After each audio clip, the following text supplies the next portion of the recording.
BBA, BCA, BCom computer కోర్సులో 100% placement లభించే ఏకైక డిగ్రీ కాలేజ్ కూకట్పల్లిలోని I3 డిగ్రీ కాలేజ్ 83672152. నమస్కారం వాసు గారు. నమస్కారం వాసు గారు, ఇప్పుడు ఏంటంటే మనము కర్మల గురించి వీటన్నిటి గురించి దాన్ని బట్టే మనం జీవితం తీసుకోవడం, జన్మ తీసుకోవడం అంతా కూడా జరుగుతూ ఉంటుందని చెప్పేసి మనం మాట్లాడుకున్నాము. అయితే ఇప్పుడు ఏంటంటే ఇప్పుడు డబ్బు సంపాదిస్తూ ఉంటారండి. ఆ డబ్బు మనం మంచిగా సంపాదించామా లేదంటే చెడుగా సంపాదించామా అన్నది పక్కన పెట్టినట్లయితే, ఇప్పుడు చెడుగా సంపాదించిన డబ్బుతో కనుక మనం పూజలు, నోములు, వ్రతాలు ఇలా దైవ కార్యక్రమాలు చేసినట్లయితే అది ఎలాంటి కర్మగా మనకి వస్తుందంటారు?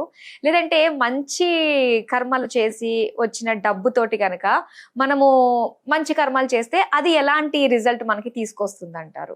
మంచి ప్రశ్న అండి ఇది. చాలా మందికి జనాలకు వస్తూ ఉంటుంది, లైవ్ గా చూస్తుంటాం, మనసులో అనుకుంటుంటాం, ఎవరికి చెప్పమల్లా. మనం చెడు మార్గంలో సంపాదించే మనీ అనేది మనకు వచ్చింది, ఒక వ్యక్తికి వచ్చింది అనుకోండి, సంపాదించాడు, రాంగ్ రూట్స్ లో మనీ ఇన్కమ్ గెయిన్ చేశాడు. సో దానివల్ల దాన ధర్మాలు, పుణ్యాలు చేశాడు.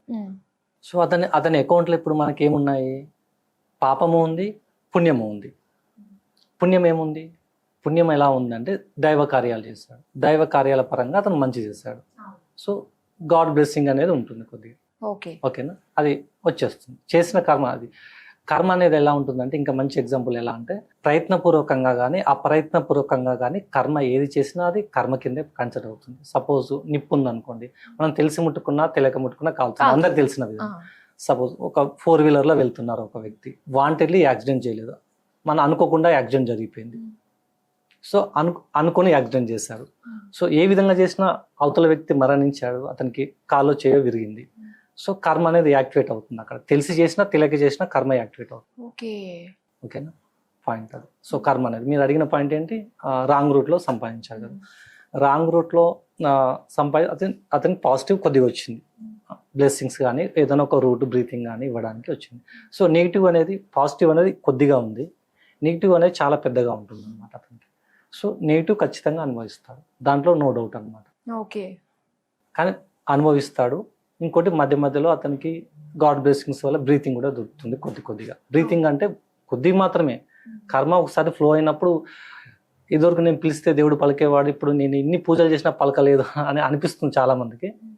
సో అలాంటి సిచ్యువేషన్స్ కూడా ప్లే చేస్తారు. కర్మ అనేది చేసిన తీవ్రతను బట్టి దానికి షెడ్యూల్ చేసుకుంటుంది కర్మ అనేది, ఎలా అనుభవించాలనేది, ఏ లెవెల్లో అనుభవించాలనేది. ఇంకోటి ఏంటంటే చాలా మంది అప్పులు తీసుకుని మరి వాళ్ళు మంచి పనులు చేస్తూ ఉంటారు. ఇది ఏ రకంగా చూడొచ్చు అంటారు? అప్పు తీసుకోవడం అనేది అది కొంచెం నెగిటివే కదండి, మనల్ని మనం ఇంకా తక్కువ చేసుకుంటున్నామేమో అన్న భయం కూడా ఉంటుంది కదా. అప్పు తీసుకొని పూజలు చేయమని ఎక్కడ ఏమీ లేదండి.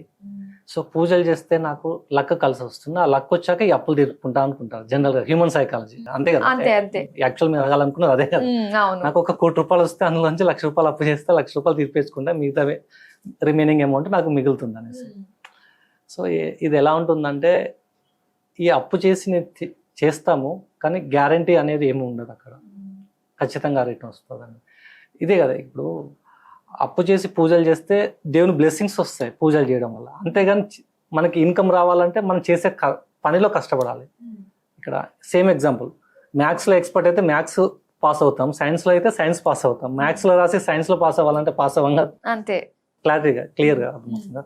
సో అదే ఎగ్జాంపుల్ అనమాట. ఇంకోటి ఏంటంటే, మనకి లేనప్పుడు రుణం తీసుకొని చేయడం అనేది కరెక్ట్ కాదండి.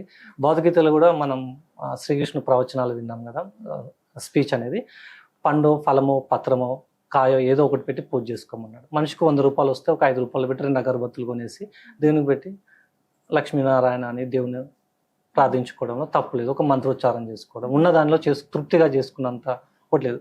మెయిన్గా భక్తికి కావాల్సింది శ్రద్ధ అనమాట. పూజకి భక్తికి కావాల్సిన శ్రద్ధ, ఆ శ్రద్ధతో చేసుకుంటే చాలా మంది ఏది కావాలో దానికోసం, కానీ అన్వాంటెడ్ థింగ్స్కి వెళ్ళకూడదు. వెళ్తే ఏముంది, రుణం తీసుకుంటాము, మళ్ళీ వాళ్ళకి కట్టాలి, వడ్డీ కట్టాలి, దానికి మెంటల్ టెన్షన్ తోడవుతుంది, ఇవన్నీ యాడ్ అయిపోతాయి. సో అది రాంగ్ వే అనమాట. ఒక తప్పును కవర్ చేయడానికి ఇంకా 2 తప్పులు చేసిన. అలానే వాసు గారు, ఇప్పుడు మనకి ఉన్న దాంట్లోనే మనం ఎలాగో ఒకలా మంచి కార్యక్రమాలు, మంచి కార్యాలు మనం చెయ్యాలి అని చెప్పేసి అర్థమైంది మీ మాటల్లో. ఇప్పుడు 2 ఉంటారండి, వైఫ్ అండ్ హస్బెండే ఉన్నారు. సో హస్బెండ్ కి ఏంటంటే తనకున్న దానికంటే ఇంకా ఎక్కువగా పెట్టుకోవాలి, అందరికి దానం చేయాలి, ధర్మం చేయాలి అని చెప్పేసి అన్న ఫీల్ ఉంటుంది. సో భార్యకి ఏంటంటే లేదు మనం చూసుకోవాలి కదా, మనకి పిల్లలు ఉన్నారు, మనం సాటిస్ఫై అయిన తర్వాత మనం ధర్మం చేయడం బెస్ట్ కదా అని చెప్పేసి అనుకుంటూ ఉంటారు. ఇప్పుడు వీళ్ళిద్దరిలో ఎవరిది బెస్ట్ అంటారు అసలు?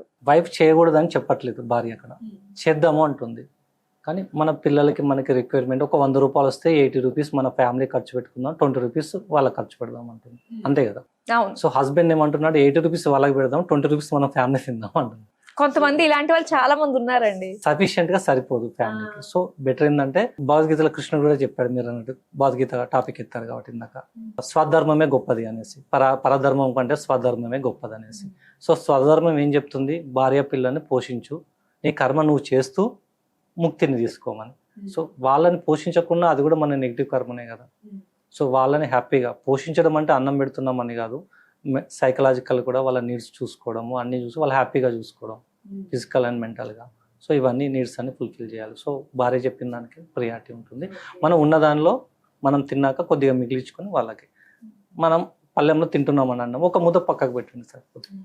సగం పైన పక్కకు పెట్టడం కాదు, ఒక ముద్ద పక్కకు పెట్టండి. అలా అది ఎగ్జాంపుల్ అంతే. దాంట్లో మనీ విషయంలో మీరు కన్వర్ట్ చేసుకొని ఇంకా వేరే విషయంలో కన్వర్ట్ చేసుకోండి. సో దీన్ని బట్టి ఏంటంటే ఏదన్నా కూడా తనకమాలిన ధర్మం పనికిరాదు. కరెక్ట్ అండి. ఓకేనండి. ధర్మం గురించి, ఎలాంటి డబ్బుతోటి ఎలాంటి కార్యక్రమాలు చేస్తే ఎలాంటి పాప పుణ్యాలు, ఎలాంటి కర్మలు అవుతాయి అన్న విషయాలు మాకు తెలియజేసినందుకు thank you so much. Thank you.